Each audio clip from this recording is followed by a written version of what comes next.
Hi everybody, and a super warm welcome to this brand new podcast, Mystical Realms. My name's Laura Daligan and I'm really excited to share this adventure with you all.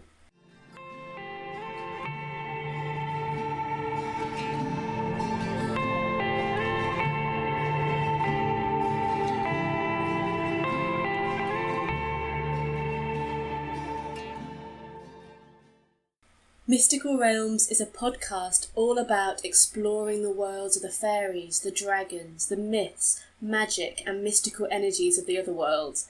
If you have any kind of interest, passion, love or vague curiosity about any of these things, then I hope you'll join me on this adventure and we can discover much more about the Otherworld. So grab a cuppa, get relaxed and let's get started. If you've seen any of my work before, either my YouTube channel or my courses, etc., you'll know that I've devoted my pretty much whole adult life to the realms of magic, myth and mystical energy. My art, my teaching, writing and more has all been connected with the other world, with the divine, with the magic and with the mythical. So these podcasts are going to be exploring the fairy tales, the folklore, the stories of old and of our ancestors, and also the places and experiences relevant to us now, the things we can do to connect with that mystical and mythical energy. You do not have to believe in the fairies and the dragons to get the most out of this podcast. It's fine. Yes, fairies, don't worry, it's fine. They'll get there later. All you need to do is have an open heart, open mind and respect for the things that come up in these podcasts. I will share stories from fairy tales and folklores as well as my own experiences and journeys around the land that we live in. There are places today that we can connect with these great energies and we'll be exploring these in these podcasts as well. So I've been involved in paganism and magic for quite a long time before the fairies came and knocked upon my door. I'd been in Wiccan covens and doing many magical things, and I hadn't really considered the fairies, perhaps because I was living in London and perhaps because life was so busy and, it just hadn't hit me. Fairies for me were the fairy tales I listened to when I was younger, and yet they were the fairy tales that inspired my childhood, that inspired my creativity and stirred my heart as a child and as a teenager. Whilst living in London, I was lucky enough to live near Hampstead Heath, where I had a lot of magical nature spirit experiences, and at the very least felt healed by the trees, felt healed by nature and by the connection these gave me. I began to connect with the fairy realm when I was invited to a fairy festival in Cornwall, run by Karen Kay, who's now a very dear friend of mine. I was asked to interview Brian Froud, who is a fairy artist and visionary, and I was asked to record and to report on the fairy festival for a witchy magazine in Australia. I was generally very excited by this because I love Cornwall. I love Cornwall with my heart and soul. I went to art college in Falmouth in Cornwall and spent time on those beaches, and that was a time that really opened me up to the wild spirit and beauty of nature. So Cornwall will always hold a magical and powerful place in my heart. So I was excited that I got to go from London to Cornwall to camp for a few days and to interview one of my heroes. All was well. But still I hadn't really considered fairies as something that I was going to get really into and passionate about. Yes, little did I know that the fairies had a different plan for me, and ever since that first connection with the fairy realm and actually the fairy community, the people that are now my friends and extended family that really believe in fairies, or at the very least love the energy of the mystical and magical and love exploring that in their day-to-day lives. Three Wishes Fairy Festival, which I still go to every year, and I'm a big part of doing workshops and performing in, is held every June in Cornwall in the UK. And it's held near the summer solstice. So this is a very powerful fairy time. We're going to look a little bit later in this podcast about fairy times of the year, but the 8 Sabbats or seasonal festivals of the year are really powerful points where you can connect with the other world. And the summer solstice, the longest day, solstice meaning sun stands still, is a really powerful portal for connecting with that powerful energy. Astrologically it is, astronomically it is, and also magically it is. So we would rise, I'm not great at this anymore, but we would rise at sunrise to watch the sun rise on the longest day. And that's a really beautiful thing to do once you're up. Once you've had a cup of tea and got over your groggy eyes, it's absolutely amazing to be up there and to watch the sunrise on the longest day. It's a beautiful experience, whether you're spiritual or not. It's awesome. And back in the day, I used to now I camp. We have our own clan. We have our own camping clan there now. But back in the day, I stayed in a room, a B&B, on the site, and I was awoken by noises that sounded very fairy-like, is all I'm going to say. I had my first fairy experiences at that time, or what I knew in my adult life to be fairy experiences, hearing, connecting with beings from the other realms, the other world. I heard what sounded like very pixie-like voices and scurrying going on outside my bedroom. I was half asleep at the time. Yes, it was a liminal time, one of those in-between times when you can connect with the fairy realm. And being half asleep, you don't question it. That's another great thing about these in-between places. Because we're not one thing or the other in these times, we don't necessarily get a logical brain in gear to question it all. We just go, huh? What was that? Okay, that's great. Anyway, that was one of my first experiences, and I went on workshops at the festival that year, which showed me how to open up and how to see the energies in nature, to see the energies of the trees, of the water, of the land, and how that energy is really amplified at those portal times, like the summer solstice. So, whatever you believe, I'm not here to convert you or not, it's just my stories to tell, but at these times, the energy of nature is amplified. There are ancient festivals, ancient celebrations. For as long as humanity's been around, those portal times, including the summer solstice, would have been revered, would have been honoured, and would have been celebrated. So it's really powerful to add your energy to the threads of ancestry and to be awake on those days, to connect with the energies and to see how you feel. It is very easy to dismiss the belief in the mystical realms when we're on the tube, the train, in the middle of a city, or in a coffee shop chatting with our friends. Unless you're with my friends, then you haven't got a hope in, But it's kind of easy when we're living our logical day-to-day life. However, when you are in the woods at twilight, when you are a powerful waterfall, maybe you're in a cave, watching the fires kind of burn in the evening, when you're alone with these beautiful sacred places, such as stone circles, etc., maybe it's a little bit harder to dismiss the magic and the mystical energies of nature, and that perhaps the world we see, can touch and feel, maybe that's not all there is. I mean, for me, I'm really excited by the idea that that's not all there is, but I know for a lot of people it can be a sticky point. We've been living in a pretty logical society for quite a while. And I'm all down with logic, don't get me wrong. I'm totally down with logic. Logic is very useful. I'm not great at it, but I can see it's a very, very useful thing. However, if we live in a world where to-do lists, where life's a straight line and we kind of get things done and then go, it doesn't inspire me. And as an artist and a writer and creator of lots of things, the deep pool of the soul is where it's at. The deep, the magic, the unconscious, the pools of mystery. So you could see, depending on how you feel about things, you could see the other worlds as concepts of the soul, of concepts of ourselves. Or you could see it as something out there, or you could see it as a little bit of both. This is a great big topic to discuss. I'm not here to give you any answers, just to tell some stories. But in a great book by Peter O'Connor called Beyond the Mist, he says the soul is fed by myth, the mind by logic. And he goes on to discuss in his book that we have gone a bit logic crazy. He does say it better than that. He doesn't say crazy, but you get the drift. We've gone a bit nuts on logic. We've lost the plot, we've lost the myth. Our ancestors would have had the stories that thread through their tribes, their clans, of magic, of the stars, of the gods, of the power animals, the totems. The shamans would have journeyed to bring healing and stories from the other worlds. And we have lost that a lot. We have it in some ways, but for the majority of it, we've got science to kind of poo-poo everything and say, if it can't be put in a cage, tested and measured, then we're not going to believe it.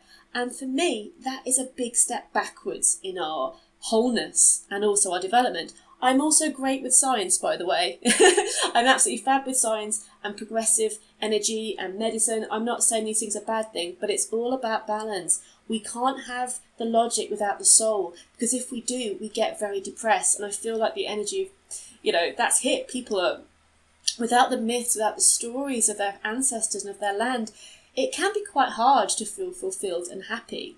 So we get it from stories, maybe we get it from TV, but that doesn't bring us the wholeness of the soul, and that can sometimes be quite damaging. So the fairy tales, the myths, the stories and experiences we have when we connect with the other world, these are the keys. These are like the breadcrumbs that lead us back to the magic of our soul.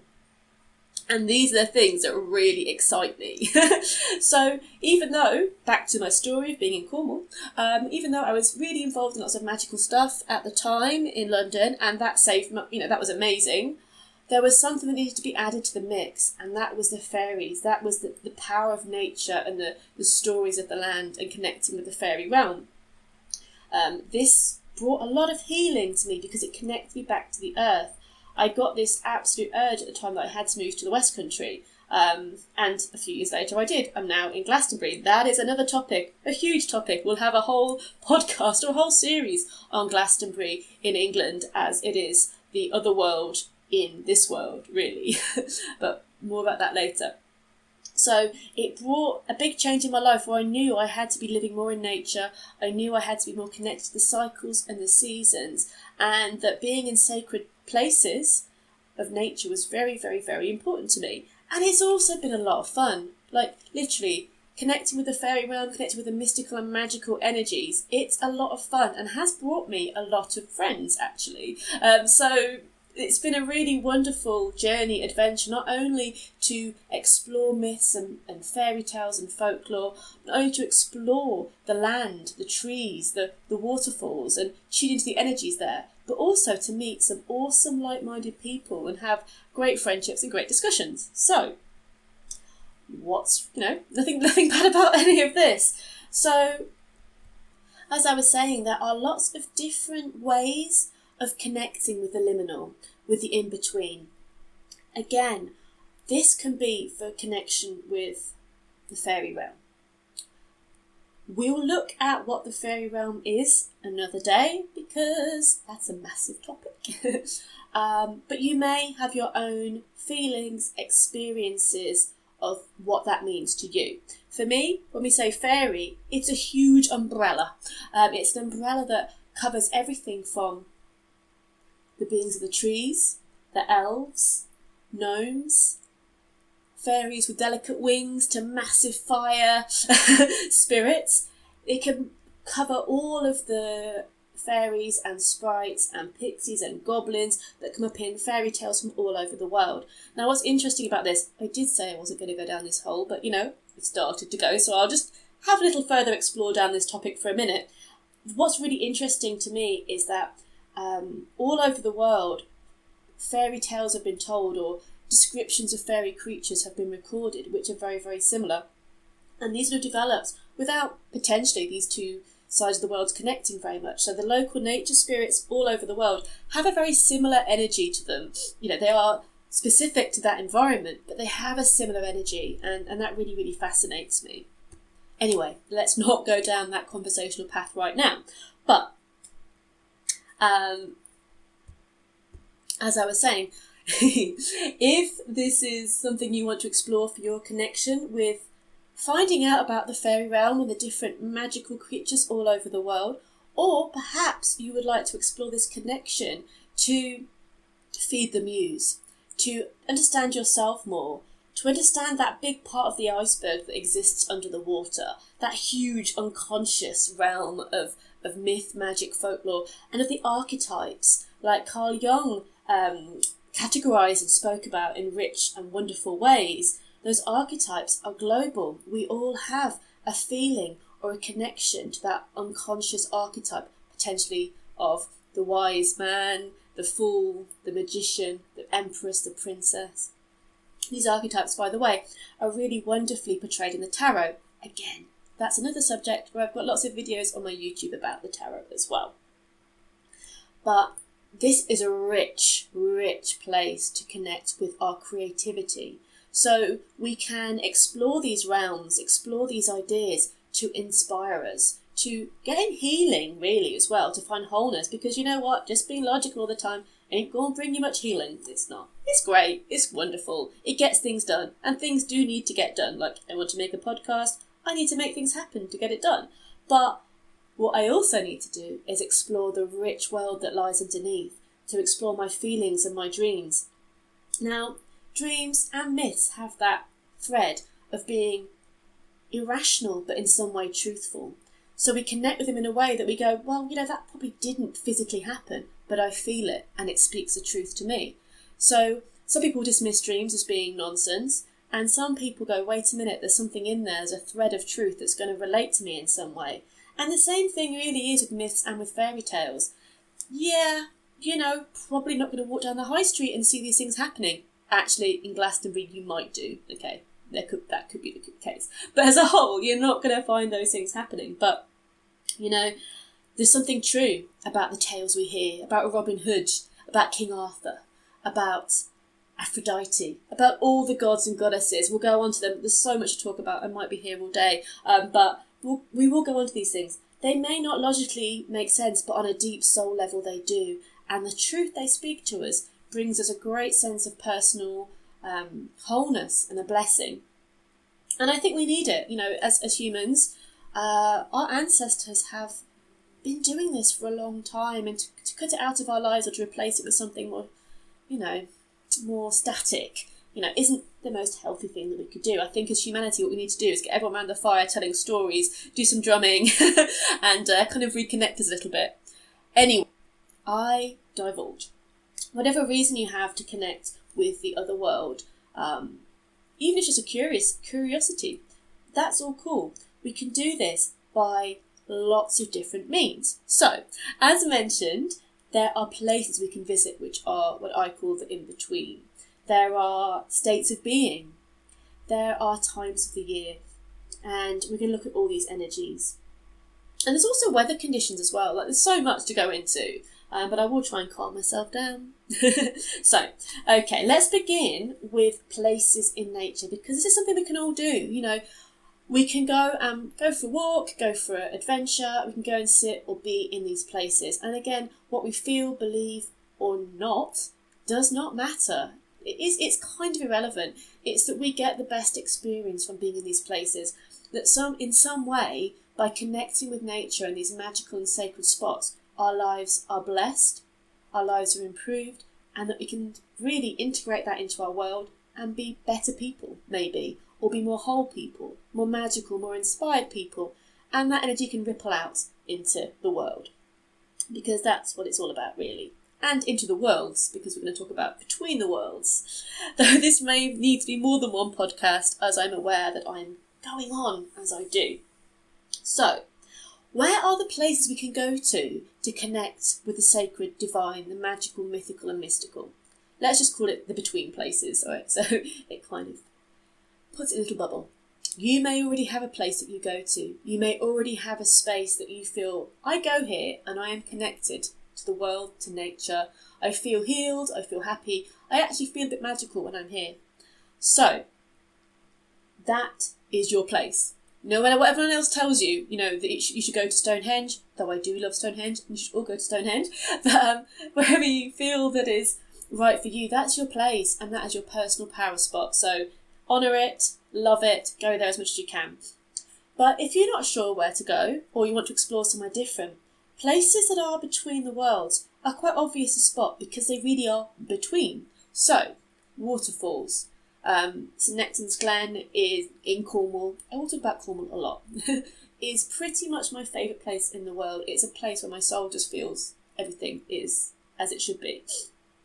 And that is a waterfall, obviously, but it's also a double portal because it's got this hole in the rock where the natural hole in the rock where the water pours through. So not only is it water meets You can go behind the waterfalls in Myths and Magic to kind of go to the other world. That's just a normal waterfall. That is a liminal place where you can step through into another place. You've got the hole, like a massive hagstone where the water pours through, which is an extra portal. So these places are quite easy to spot. There's other waterfalls like that, I know. So places where you feel that the two worlds are meeting, water and earth, they are great places to go to connect or to feel that portal threshold energy. Beaches, also, because you have the liminal, you have the tide meeting the land, and the tide is written about in all myths from all over the world. The waves and the shifting tides and energies is the complete space where transformation and magic and gateways to the other worlds happen. So being at a beach, maybe particularly at dawn or dusk, is such a powerful in-between place. Also sea caves, caves in general. I mean, we know caves are sacred because our ancestors really, truly, beautifully made them so with cave art. Absolutely have always been those spaces, because caves are the shifting place between our world and the underworld, or the realm of the ancestors, or the lower world. Now, in all myths, the underworld is not a bad place. The underworld is a place of, well, the ancestors. Sometimes the dead, yes, but in a good way. And also a place of power animals, totems and spirits that can recharge us and regenerate us. So I think a big lesson people have when they first start exploring this is not to be afraid of things that are down below, as it were, to see them as places of regeneration, healing and power. So power retrieval, really. So you have, as we mentioned, waterfalls, caves, the beach, and also hollow trees. These are amazing places in between. Special places in nature, maybe where lakes or rivers or streams cross or go in separate directions. There are also special trees, circles of trees. All these places are sacred and can be in between portal places. You also have burial mounds that the ancestors have dug. These are really powerful in between the world's places, literally, So burial mounds, stone circles, all of these places are magical spots where you can connect with the Fae and the other world. I think being in these places is inspiring, even if you're not fully into the whole magical realm.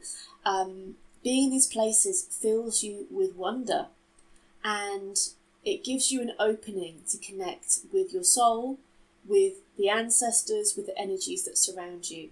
So a stone circle was built with powerful reasons. We may not fully understand why now, but we know them in some way. Again, we can't logically say, oh, this stone is here for this, but we can feel it in our bones that there's something about this place which is power, which is ritual, which is ceremony, and which honours the land, the stars, and the energies of these places. So going to them can be inspirational, can be magical, and also can connect us with the spirits of this place, of the fairies, or whatever you wish to call them. Also hills, mountains, these places are fabled places to go to connect with the other world. There's many myths and tales about visiting hills or mountains. Hollow hills are in the Celtic and the Irish tradition, the place of the Sidhe, and they went to live in the hollow hills. We'll talk about this another day. But hollow hills are renowned to be fairy hills, so we may have some powerful fairy experiences while visiting hollow hills. But mountains and magical peaks are places that we can visit to connect with the other world as well. It makes sense because this mountain or this hill reaches upwards, it reaches to the sky, and it connects us to something that we can get a different perspective, and we can feel our own connection with the divine. I think forests as a whole are those beautiful places of power and can take us into those between the worlds places and situations in our thoughts. Because when we're in a forest, everything's alright, isn't it? Unless we're lost and we get a bit stressed. But I think when we're in forests, it's like, oh, wow, everything is just as it should be. We can be healed by the energies of the trees. We can just feel that our stresses and our problems of our day-to-day life melt away, and we feel part of that eternal, because I think it's just so natural for us to be with the trees and to be with nature and to just be. there's that meme that goes around, doesn't it, that if trees gave Wi-Fi signal, we wouldn't be cutting them down at the rate we are. And it's a bit sad, really, that we go to trees where we can get such amazing wonder, wisdom and knowledge, but we don't really appreciate it. And that's an absolute tragedy. So by connecting with the trees and going to the forests and just being in that energy, the vibration of the trees and the beauty of nature, we can gain so much in so many ways. So I think we all need a lot of disconnect, don't we, from what we've created, this sort of non-stop wired up energy, to get away from that and to be real, to be true. We can do that in the forests. So forests for me are, as a whole, places of connection with the other world, with our world, with reality that we can enjoy. And forest bathe, there's words for that in Japanese, I think. There's words for forest bathing. I wish we had that in our language as well, because it's just beautiful. And not only are there physical places, as mentioned, there are places in ourselves, within our energy, that we can go to connect with the other world, with the between.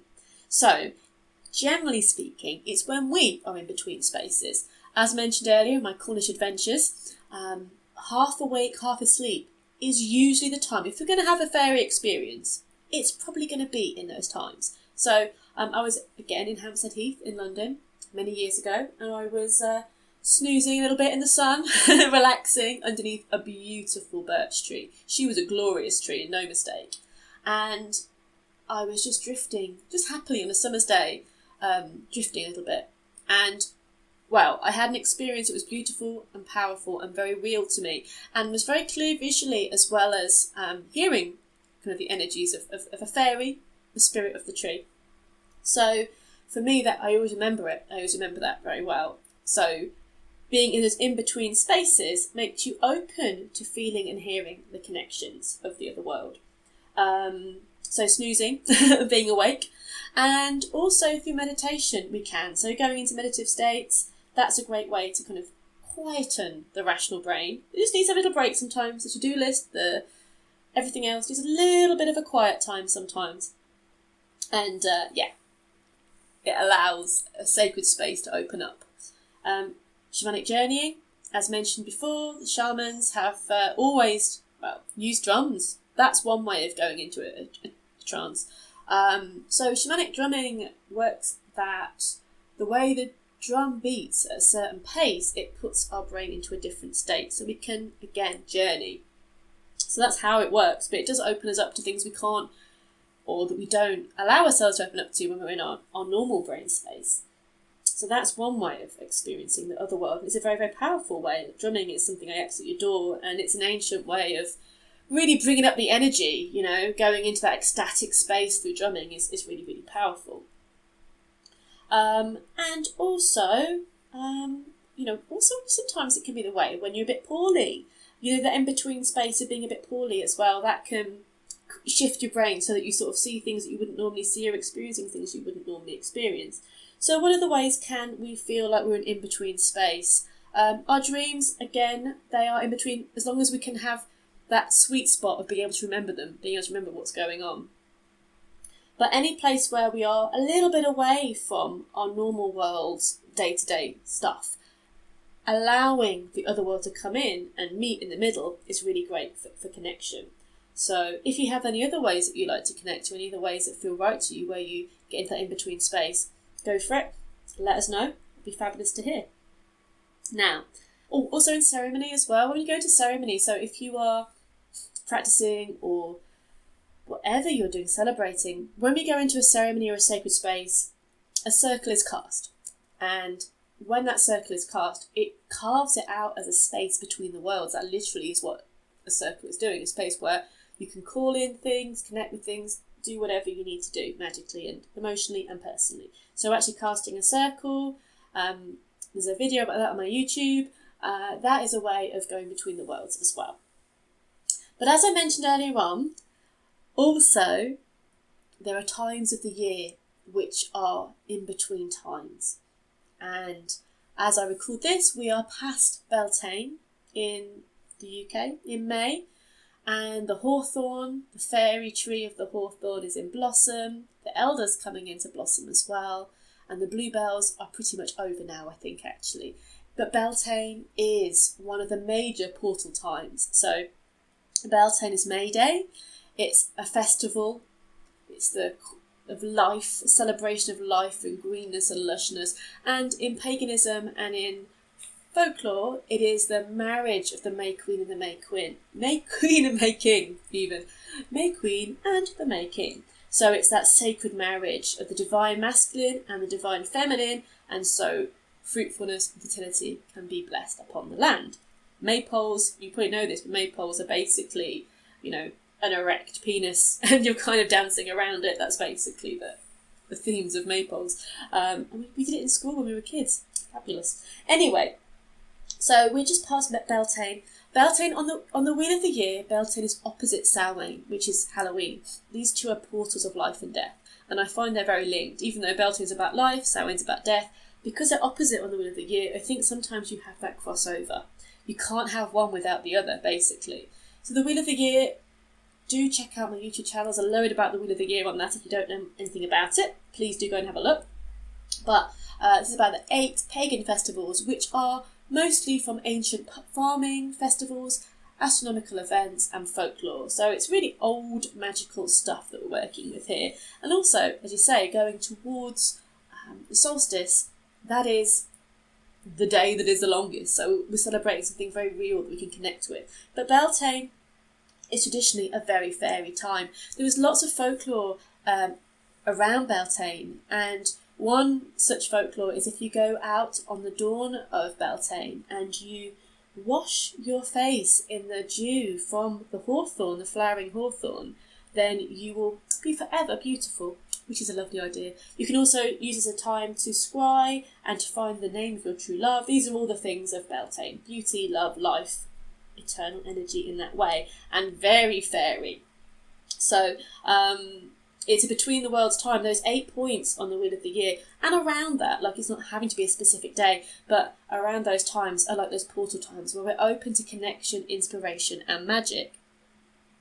Summer solstice again is the next one, and so on and so on and so on. We go around the year, and those times are times we can really feel the seasonal energy of the land. So this is not just, again, a mystical energy. This is about the seasonal energy. We can be really in tune. For me, it was one of the most healthiest things I ever did when I just started living in tune with the Wheel of the Year and feeling the energies of the rise and the ebb and the flow of the yearly energy, which is really obvious, really natural, but often cut off from us for a lot of our lives if we live in cities or if we're not really open to it.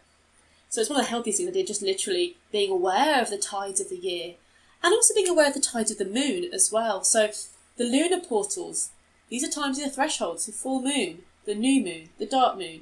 These specific times every month are those in-between magical times as well, where we get inspiration, when we start new things, when we clear away the past. So there's plenty of times where we can tune into the energy and connect with the fairy realm. So I hope that's been helpful, and I hope that made some sense. I could, as you might have noticed, go down lots of different roads here, but I really wanted to start this journey together, talking about how, why and where to begin those connections with the fairy realm. Before I go and leave you to your day, I'd like to say that sometimes you go to these places and it feels fairy, but you don't feel welcome. There's those places you go to where you feel like, I'm not meant to be here. It's not feeling right. So not all mystical realms, energy, magical worlds, and real life day-to-day worlds are going to be open or happy to see us, There's places in nature which very clearly don't feel right, and there's many reasons behind that. So be really open, be in tune with what's going on. Just because it's mystical and magical definitely doesn't mean that it's always going to be welcoming and loving. So just find those sweet spots, those places which bring you joy and inspiration. You'll feel it in your heart, no matter if you believe in all this or not. So if you're just coming at this from a really different perspective, where you just want to know a bit about some folklore, we will get more into that, I promise you, in the next few weeks, then you can always feel where you feel welcome, isn't it? You always feel that energy of feeling good in a certain place or not feeling good in a certain place. So Just because it's liminal doesn't mean it's always going to be welcoming to us. But when those places do turn up, those magical, awesome, gorgeous places where we feel really connected with the land, they could be places that are really well known, like stone circles, like sacred spaces and hill forts, waterfalls, magical places that people might know about, or whether they're our own little spaces, those own magical spots that we find that we just feel really at home in. The energy, the magic, the inspiration and the healing we can gain from connecting to those places is absolutely, literally out of this world. So, thank you so much for listening, everybody. I hope you enjoyed this first podcast, this first adventure into the Otherworld. I've got so many plans for where to go and what to do with these podcasts, so I look forward to seeing you all again really shortly. Next time we're going to be looking at the magic of Avalon, the portal of Glastonbury, and some fairy folklore from the local area. So I'll see you all next time. Take care and have a lovely rest of your day. Bye!